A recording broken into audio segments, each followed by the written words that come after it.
à tous et à toutes. Aujourd'hui, nous nous retrouvons avec le magazine Ouvango pour vous présenter la nouvelle génération de chez Triumph, la 765 RS.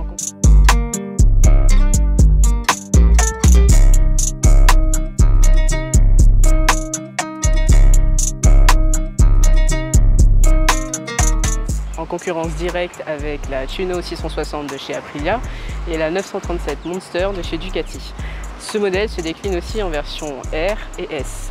Pour ce qui est de la cylindrée, donc on est sur du 765 cm3, refroidissement à eau, un 3 cylindres en ligne. Le constructeur annonce une puissance de 123 chevaux à 11 750 tours minute, ainsi qu'un couple de 79 Nm à 9 350 tours minute. Au niveau de la partie cycle, on est sur un bras oscillant ainsi qu'un cadre en aluminium.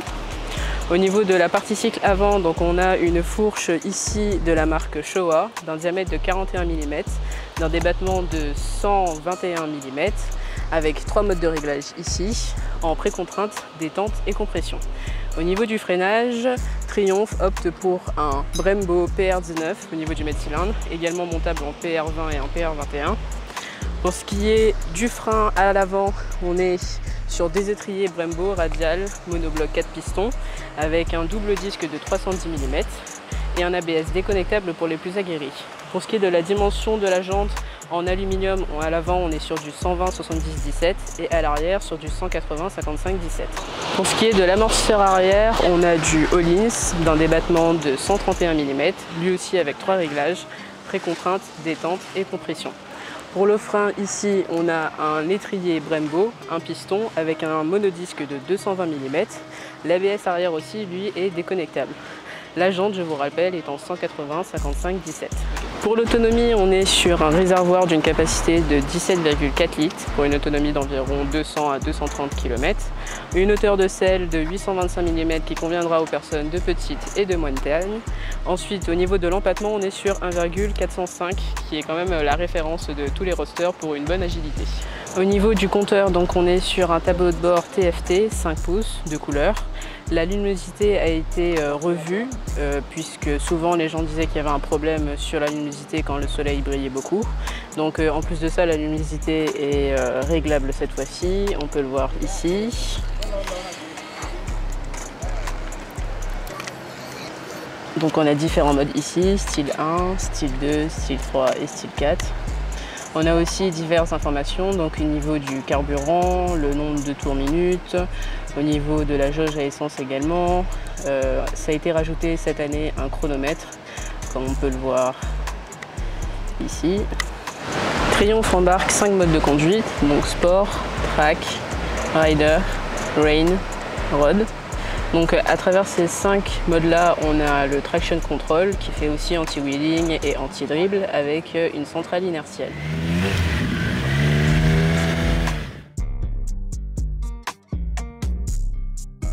Le moteur, donc un 3 cylindres, est vraiment un bon compromis entre le bicylindre et le 4 cylindres. On a vraiment une très bonne relance et un bon couple à bas régime et c'est agréable.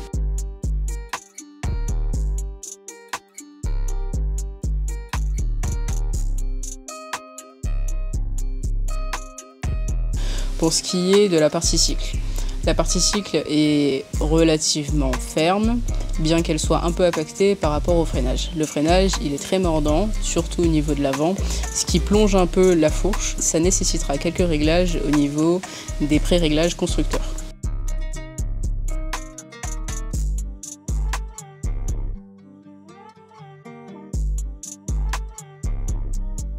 Pour ce qui est du shifter, le shifter est probablement un peu trop dur. C'est vrai que le temps de coupure choisi aurait dû être relativement haut pour pouvoir ne ressentir aucun à-coup et que la boîte de vitesse soit un peu plus souple.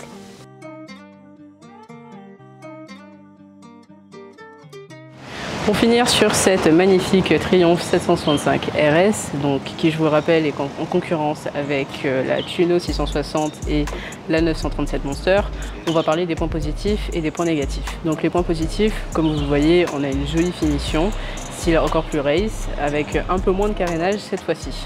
Donc le compteur pour lui a été mis en TFT justement pour avoir plus de luminosité, parce que c'est vrai qu'on avait un problème pour lire les différents affichages en plein jour. Au niveau du phare, lui aussi a été optimisé. Il est bien plus lumineux que la génération précédente. On avait, c'est vrai, un problème de phare, surtout lorsqu'on changeait d'angle. Au niveau du poids, on a un point très important par rapport à la marque. Donc cette moto totalise 166 kg tout plein fait. C'est vraiment un très bon point qui permet les changements d'angle très rapides. C'est une moto très légère et très maniable. Au niveau du moteur, donc on est sur un 3 cylindres, donc un bon compromis entre le bicylindre et le 4 cylindres. Donc on a le couple du bicylindre et un peu d'allonge du 4 cylindres, ce qui lui donne vraiment un côté polyvalent, avec un caractère fun et stylé.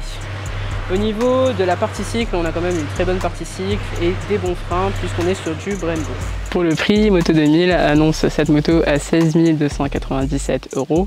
C'est un prix qui a été revu légèrement à la hausse, mais ça reste quand même une bonne moyenne pour sa cylindrée et ses équipements. Pour les points négatifs, on parle du shifter up and down. Donc il passe assez bien, mais qui est un peu trop dur, surtout à la descente de rapport pour moi. Au niveau de la fourche, le frein est très mordant, mais par contre ça fait une petite bascule au niveau de l'avant.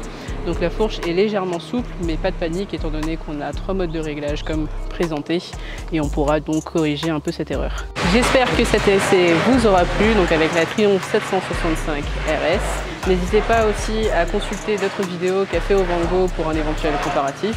Petite mention spéciale pour Moto2000 de Saint-Denis et de Saint-Pierre. Merci à eux de nous avoir fait confiance, de nous avoir prêté cette moto et on les remercie grandement. Donc, n'hésitez pas à consulter le magazine Ovango sur les réseaux sociaux, Facebook, Instagram, YouTube. Et puis je vous dis à bientôt pour de nouvelles vidéos. Ciao!